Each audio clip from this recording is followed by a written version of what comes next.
Don't take life too seriously. You'll never get out alive.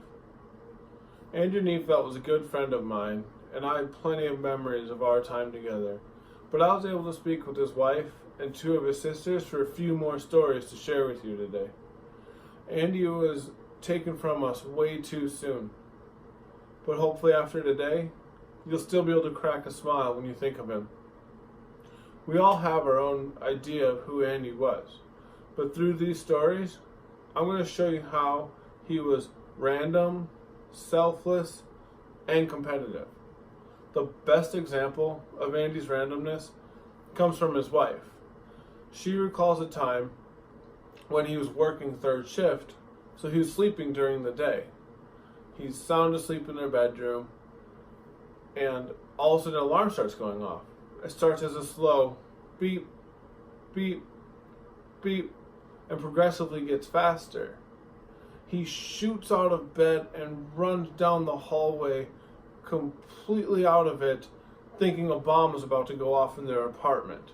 She still laughs when she thinks about it to this day. Andy was also random in the most unexpected ways. He proposed on the ice at a Milwaukee Admirals hockey game. He ordered the ring, and the ring actually showed up the day of the game. They got their group together, they headed out to the game, and they were randomly chosen to participate in a game on the ice during intermission. Partway through the game, Andy calls timeout, and he gets down on one knee. He asks the question, the crowd goes crazy, and she said yes. One of the reasons that she said yes was because of his selflessness.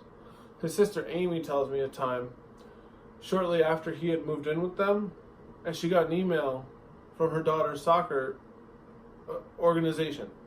And they say that they need more coaches, or they're going to have to combine teams, and each kid gets to play less and fewer games. Well, Andy had never played soccer, and he had never coached before, but he saw an opportunity to help out and lend a hand, and he took it. He enjoyed it thoroughly, and he'll do it again next time he's asked. Another time Andy was selfless is when his sister Amy had been asking him to come down and visit them in Ohio for Thanksgiving. He had declined time after time. Suddenly, the day before Thanksgiving, he decided to pack a bag for him and his son, and they would leave right after work. They drove through the night and arrived just before midnight. The look of surprise and joy on Amy and her family's faces was well worth the time and distance to him. Shortly after their arrival, a competitive challenge found Andy. His niece brings out her hoverboard.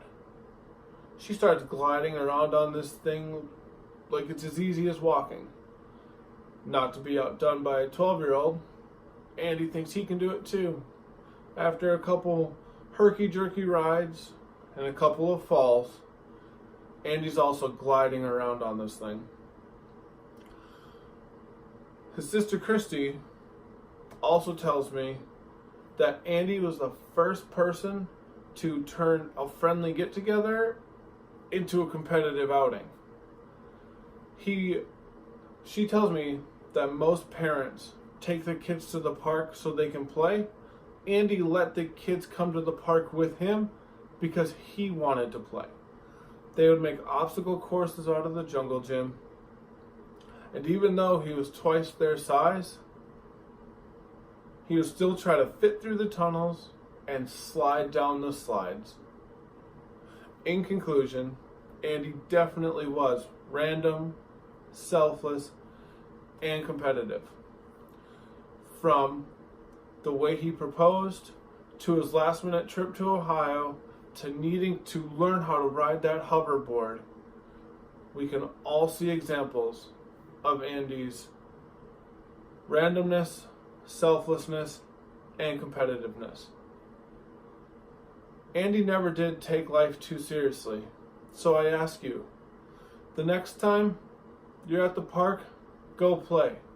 The next time you have the chance to do something spontaneous, do it.